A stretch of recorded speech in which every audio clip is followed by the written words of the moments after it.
তো আজকে 5টা থেকে গিগ বুক করেছিলাম, আর অন হওয়ার সাথে সাথে কিন্তু একটা 37 টাকার অর্ডার ঢুকে গেল কেএফসি থেকে। তো আমার বাড়ি থেকে কেএফসির ডিস্টেন্স হচ্ছে 2 কিলোমিটার মতন। তো চলো তাড়াতাড়ি করে যাই কেএফসিতে। তো চলে এসছে এখন আমি কেএফসিতে।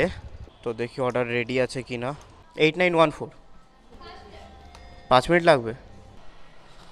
তো অর্ডার পিক আপ করে এখন বেরিয়ে পড়েছি, আর এখান থেকে কিন্তু 3.5 কিলোমিটার মতন অর্ডারটা নিয়ে যেতে হবে। তো চলো তাড়াতাড়ি করে যাই। তো চলে এসছে এখন কাস্টমারের লোকেশনে।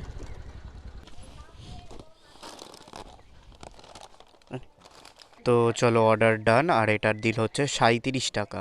তো অর্ডারটা কমপ্লিট করার সাথে সাথে কিন্তু আরেকটা 29 টাকার অর্ডার পেয়ে গেলাম কোয়ালিটি ওয়ালস থেকে। তো চলো অ্যাকসেপ্ট করে নিই এটাকে।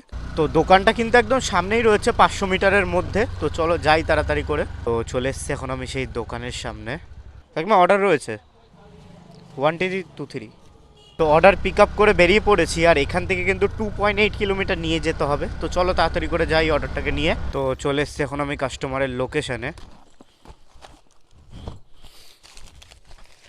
এই নিন। তো পেলাম হচ্ছে এটা 31 টাকা।